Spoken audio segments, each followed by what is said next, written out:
The Democrats' road to flipping the Senate runs straight through the South. And today, the leading Democrat in one of the most consequential races in the country, in Georgia, got a major boost. Former President Barack Obama endorsed the Reverend Raphael Warnock of Atlanta's Ebenezer Baptist Church, historically Dr. King's church, in his bid to take down Senator Kelly Loeffler. A New York Times poll out yesterday showed Reverend Warnock running a close second to Loeffler in an open race. Another Democrat, Matt Lieberman, son of former Senator Joe Lieberman, got just 7% and is under intense pressure to get out of the race. Stacey Abrams told the Atlanta Journal-Constitution, "We need Matt Lieberman to understand he's not called for this moment. We are asking for people to consolidate their support around Raphael Warnock." That's for two reasons. Loeffler is an unelected senator appointed to her seat last December, so it's a special election. A candidate who receives more than 50% of the vote could be seated in November, giving Democrats an additional vote against the nominee to replace Justice Ruth Bader Ginsburg, if that vote drags into the Senate's lame duck session. The other reason, if no single candidate receives more than 50%, the race would move to a runoff between the top two vote getters on January 5th.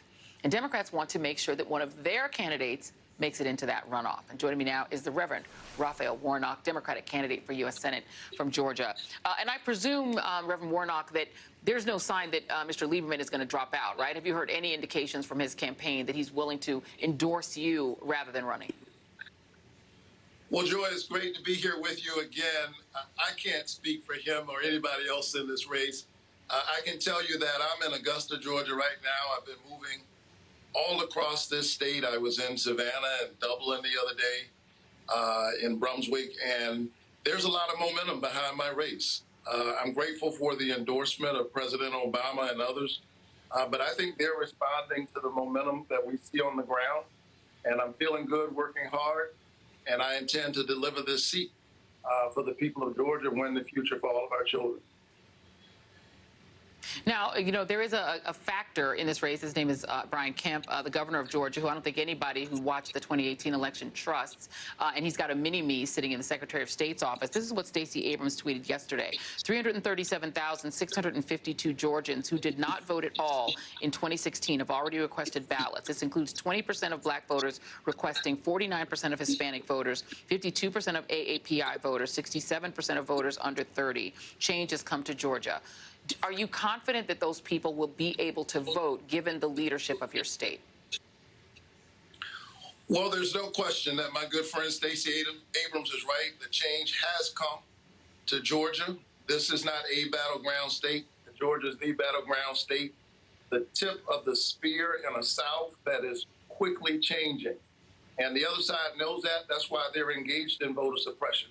Look, they tried this on June 9th, and we take it seriously. We're pushing back hard. They're being sued in the courts. There will be lawyers on the ground to push back hard against voter suppression. But here's the good news. Georgia voters showed up in spite of the tricks that they played in the June 9th primary. We had record voter turnout. 1.3 million Democrats showed up. They had less than 1 million on the other side. That's why they're engaged in voter suppression. People who are confident in their message don't engage in voter suppression. They trust the electorate. And so I'm going to put my trust in the electorate. They know I'm fighting for health care. And I think look, the answer to voter suppression is massive voter turnout. That's what we intend to deliver. Indeed. Your opponent, one of them, Kelly Loeffler, she sort of styled herself as Attila the Hun, that's how right-wing she is. She's campaigned with a QAnon candidate named Marjorie Taylor Greene, so she's pretty far out there. Not sure that she's further out there than the President of the United States, however. This was him. He was in Atlanta today, and let me play a little bit of what he said. Biden believes that all black Americans have to think the same way. That's what it was all about. Today's Democrat Party is run by, he doesn't know black Americans like I do.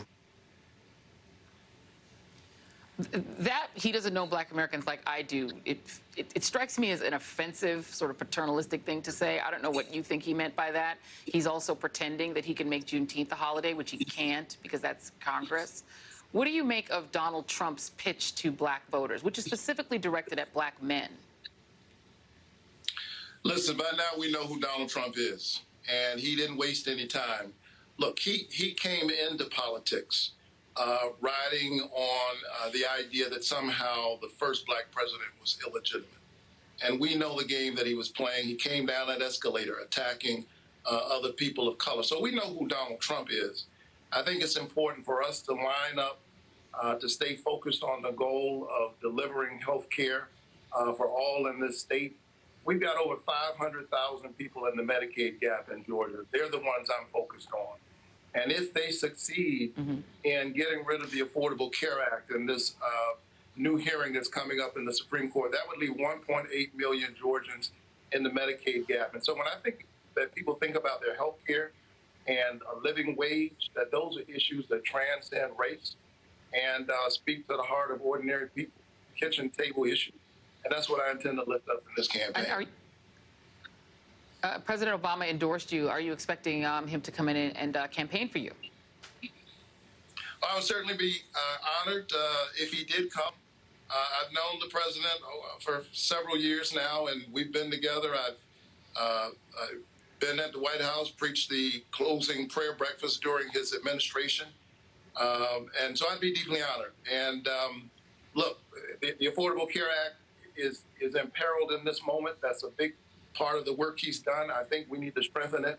And so what I look forward to doing is being a partner in that work. Reverend Raphael Warnock, best of luck to you, sir. Really appreciate you taking some time tonight. Thank you. Thank you very much.